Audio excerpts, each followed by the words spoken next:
Welcome to Lesson 3-2, Solving Equations with Multiplication and Division. Today we will continue to work with one-step equations that involve multiplication and division.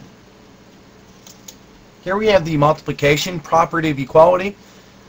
For any numbers a, b, and c, if a is equal to b, then a times c is equal to b times c. This means that if you're going to multiply one side of an equation by a number, to maintain the equality, you need to multiply the other side of the equation by the exact same number. In the following examples, we're going to solve each equation. Here we have x divided by 24 is equal to 5 over 12. Since we are dividing x by 24, we want to use the opposite operation, which is multiplication, so we're going to multiply both sides by a 24. On the left hand side, you can write 24 over 1. That makes this dividing quite easy and obvious that those two 24s will divide each other out or cancel. We have achieved our goal. We have isolated the x on one side of the equation with a coefficient of 1. On the right hand side, we do some math. We can see that we can cross cancel here. 12 divides into 12 once. 12 divides into 24 two times. Now we multiply fractions like you learned probably back in 6th grade. 5 times 2 is 10. 1 times 1 is 1. And 10 over 1 gives us a final answer of x is equal to 10. Here in this example, it's slightly different. It's 3 1/4 p is equal to 2 1/2. Our goal is still going to be to isolate the p. We will need to change the mixed numbers to improper fractions first. That goes like this. 4 times 3 is 12. And that answer, 12 plus 1, is 13.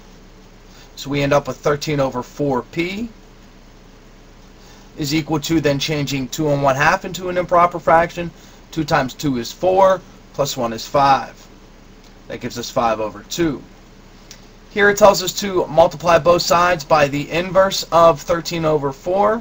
That is 4 over 13. We will see all the canceling or the dividing out happening over here on the left. Isolating the p. Then we must multiply the right by 4 over 13. The 2 and the 4 can cancel each other. The 2 goes into 2 once. The 2 goes into 4 twice, and then when we multiply, 5 times 2 is 10,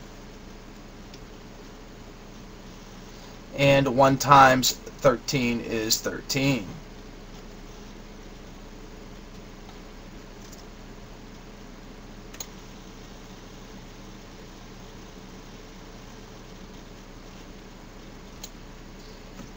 In example C, we have negative 5/8 x is equal to 9.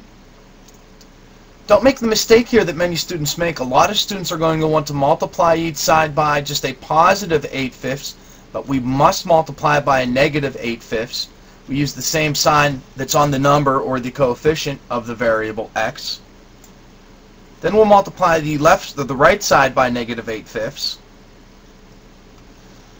To complete this multiplication, you may want to stick 9 over 1.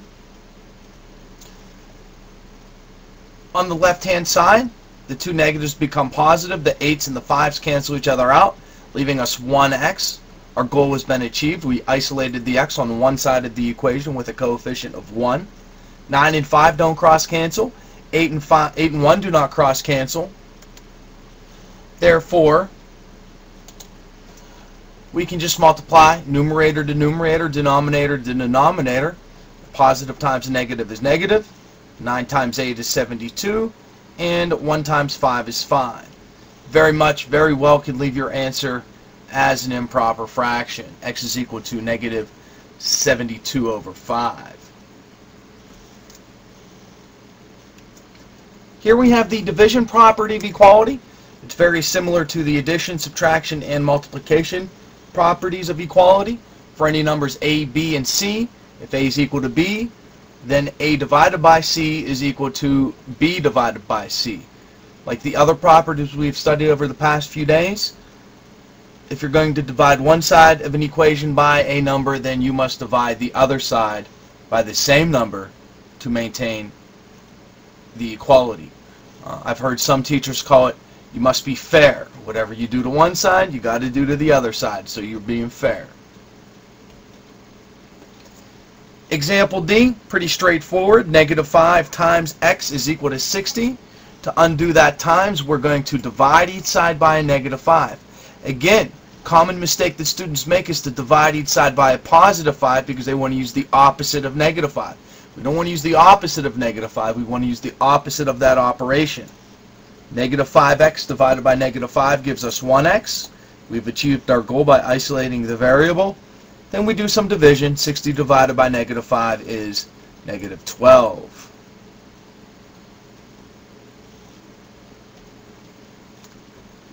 Example E is different than all the other examples we looked at today because the variable is now on the right-hand side of the equation. That doesn't change what we need to do. We still need to isolate that variable. It's just going to be on the right side instead of the left side from now on, or from here for this example. To undo times by 6, we divide each side by 6. 6n divided by 6 gives us 1n. On the left-hand side, we end up with 15 over 6. Now,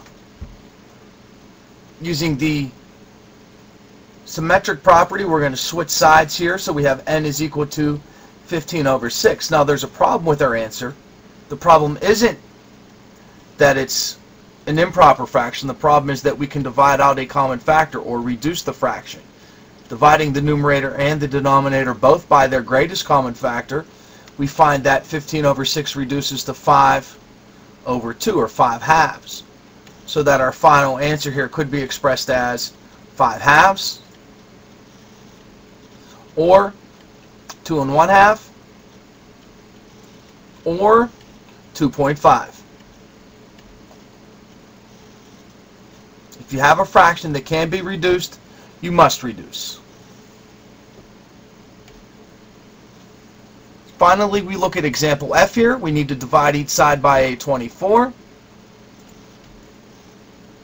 because x is being multiplied by 24. 24x divided by 24 is 1x, and -144 divided by 24 is -6.